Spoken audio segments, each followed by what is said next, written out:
दूर किसी जंगल में कौवों का एक परिवार रहता था। कालू कौवा, उसकी पत्नी गौरी और उनके दो बच्चे। गौरी का बड़ा बेटा जो कि बहुत आलसी था, वो सारा दिन घर पर सोया रहता था। जग्गू बेटा, तुम दिन भर घर में सोए रहते हो और तुम्हारे पिता के पैसों से घर का गुजारा नहीं हो पाता। आप कोई काम क्यों नहीं करते? हाँ भैया, तुम कोई काम क्यों नहीं करते? मुझे पुरानी कॉपी को दोबारा यूज करना पड़ता है। अगर तुम कोई काम करो तो मैं नई कॉपी खरीद सकता हूँ और अच्छे से पढ़ाई करूँगा और बड़ा पक्षी बनूँगा। अगर तुम्हारे पास कॉपी नहीं है तो जाओ काम करो और नई कॉपी खरीदो। मुझे मत सुनाओ। तुम्हें शर्म नहीं आती? भला अपने भाई से ऐसे बात करते हैं क्या? माँ, अब उसके पास कॉपी नहीं है तो मैं क्या करूं? जाए जाकर काम करे और कॉपी खरीदे। बग्गू अभी सिर्फ 4 महीने का है, वो भला काम कैसे करेगा? अभी तो उसके खेलने के दिन है। काम तो आपको करना चाहिए, आप इसके बड़े भाई हो। बस माँ, आप तो हर बार मुझे ही कहती हो, बग्गू को तो कुछ कहती ही नहीं हो। हर बार उसे छोटा बोलकर माफ कर देती हो। बेटा, मैं बस ये कह रही हूँ कि तुम कोई काम नहीं करते। तुम्हारे पिता के पैसों से घर नहीं चलता। अगर तुम कोई काम करो तो हम अच्छे से जिंदगी बिता सकते हैं। ठीक है, तो फिर आज से मैं घर का खाना नहीं खाऊंगा। फिर जग्गू वहां से चला जाता है। मैं तो इसे समझा समझा के थक गई हूँ। जब देखो माँ मुझे ही सुनाती रहती है, बग्गू को तो कुछ कहती ही नहीं है। अब मैं वहाँ नहीं जाऊंगा, चाहे कुछ भी हो जाए। शाम हो जाती है। गौरी का पति कालू कौवा घर आ जाता है। अरे, आप आ गए हैं। आप हाथ मुंह धो लीजिए, मैं खाना लगा देती हूँ। नहीं गौरी, अभी खाना मत लगाओ, मैं अभी आराम करना चाहता हूँ। आज बहुत ज्यादा काम था। अरे, आपकी तबीयत ठीक है? आप कल काम पर मत जाना, आप कल दिन भर आराम करना। नहीं गौरी, बहुत बड़ा काम आया है। जंगल के मुखिया का घर बनाना है। उन्होंने तो एडवांस पैसे भी दे दिए हैं।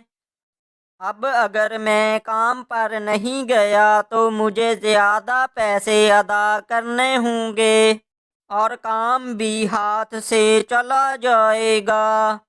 मगर आपकी तबीयत ठीक नहीं है, आप दिन भर काम कैसे करेंगे? अरे गौरी, ये सब छोड़ो। जग्गू कहाँ है? दिख नहीं रहा है। कहाँ गया है? मैं आपको क्या बताऊं? जग्गू मुझसे नाराज होकर घर से चला गया है और कहने लगा आज के बाद मैं खाना नहीं खाऊंगा। अब ये क्या नई मुसीबत आ गई? मैं अभी जाकर उसे ढूंढ कर लाता हूँ। आपकी तबीयत ठीक नहीं है, मैं जाती हूँ। रात होने वाली है। तुम्हारा बाहर जाना सुरक्षित नहीं है। मैं जाता हूँ। तुम बग्गू का ख्याल रखो। ठीक है, संभल कर जाइए। गौरी का पति कालू कौवा जग्गू को ढूंढने चला जाता है। ना जाने जग्गू कहाँ गया होगा। अब मैं उसे कहाँ ढूंढूं, रात होने वाली है। फिर जग्गू उसे एक पेड़ पर दिखाई देता है। वो रहा, मुझे मिल गया। कालू कौवा जग्गू के पास जाता है। पिताजी, आप यहाँ? जग्गू बेटा, चलो घर, रात होने वाली है। नहीं पिताजी, मैं घर नहीं जाऊंगा। जग्गू बेटा, तुम्हारी माँ ने मुझे सब बताया है। छोड़ो ये सब बातें, चलो घर। माँ की बातों का बुरा नहीं मानते। जग्गू अपने पिता की बात मान लेता है और वो दोनों घर आ जाते हैं और वो दोनों साथ में बैठकर खाना खाते हैं। फिर वो सारा परिवार सो जाता है। सुबह हो जाती है, सभी उठ जाते हैं, मगर जग्गू के पिता कालू कौवा अभी तक घोंसले में ही थे।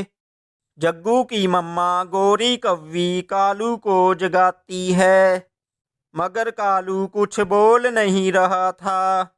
वो तो हिल भी नहीं रहा था, क्योंकि कालू तो मर चुका था। ये सब देखकर सब रोने लग जाते हैं। सभी बहुत उदास हो जाते हैं। फिर दूसरे दिन जग्गू अपनी माँ से कहता है, माँ, आज से पापा की जगह मैं काम पर जाया करूंगा। ऐसा कहते हुए जग्गू काम पर निकल जाता है। रास्ते में जाते हुए वो सोच रहा था कि उसने बहुत देर कर दी। अगर वो अपने पिता के जीते जी काम में अपने पिता की मदद करता तो आज उसे कोई पछतावा ना होता। प्यारे दोस्तों, अपने मम्मा पापा का हर कहना मानो, उन्हें तंग ना करो, क्योंकि जब वो छोड़कर चले जाएंगे तो उनकी बहुत याद आएगी।